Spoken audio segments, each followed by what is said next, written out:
ಸಾರಿ, ಅದು ಅಮ್ಮ ಇಲ್ಲಿಗೆ ಬಂದಿದ್ರು, ನಿಮ್ಮ ಹತ್ರ ಮಾತಾಡಿದ್ರು ಅಂತ ಗೊತ್ತಾಯ್ತು. ಇದ್ಯಾವುದು ನಾನು ಪ್ಲಾನ್ ಮಾಡಿದ್ದಲ್ಲ. ಅಮ್ಮನಿಗೆ ನಾನು ಭಾಳ ಸ್ಟ್ರಿಕ್ಟಾಗಿ ಹೇಳಿದ್ದೆ ಇಲ್ಲಿಗೆಲ್ಲ ಬರಬೇಡ, ಹೀಗೆಲ್ಲ ಮಾಡಬೇಡಿ ಅಂತ. ಬಟ್ ನಾನಾದರೂ ಏನು ಮಾಡಲಿ? ನಮ್ಗಳ ಬಗ್ಗೆ ಅವ್ರಿಗಿರೋ ಪ್ರೀತಿ, ಅನುಕಂಪ, ಬಾಂಧವ್ಯ, ಕನ್ಸರ್ನು, ಅವ್ರಿಗೂ ಸೆಂಟಿಮೆಂಟ್ಸ್ ಅಂತ ಇರುತ್ತಲ್ಲ, ಅದೆಲ್ಲ ಅವ್ರನ್ನ ಇಲ್ಲಿ ಕರ್ಕೊಂಬಂದಿದೆ. ಹಾಗಂತ ನಾನು ಅವ್ರನ್ನ ಸರಿ ಅಂತಲೂ ಹೇಳ್ತಾಯಿಲ್ಲ, ಸಪೋರ್ಟು ಮಾಡ್ತಾ ಇಲ್ಲ. I am sorry.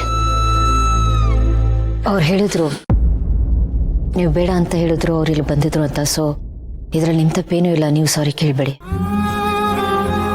ಅವ್ರು ಹೇಳಬೇಕಾಗಿರುತ್ತನ ಅವ್ರು ಹೇಳಿದ್ದಾರೆ.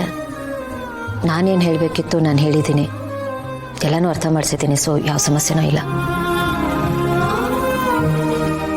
Thank you. ಅದು ಎಲ್ಲಿ ಅಮ್ಮ ಬಂದು ಎಲ್ಲ ಗಬ್ಬಿದ್ದೋಗಿ ಮತ್ತೆ ನೀವು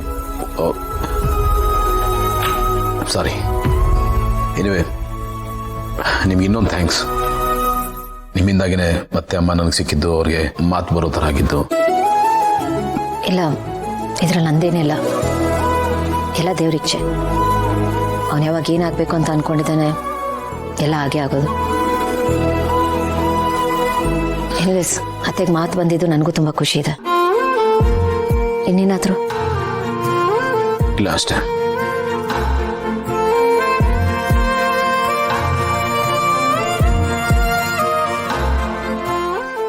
ನನ್ನನ್ನು ಬೇಡ ಅಂತ ದೂರ ಇಟ್ಟರು ನಮ್ಮವ್ರನ್ನ ಯಾರನ್ನು ಮನಸ್ಸಿಂದ ಆಚೆ ಹಾಕಿಲ್ಲ.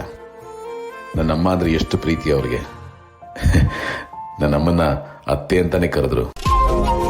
ಕೆಟ್ಟಿರೋದು ನನ್ನ ಮತ್ತೆ ಅವರ ಸಂಬಂಧ ಮಾತ್ರ, ಬಾಕಿ ಎಲ್ಲ ಕರೆಕ್ಟಾಗೇ ಇದೆ.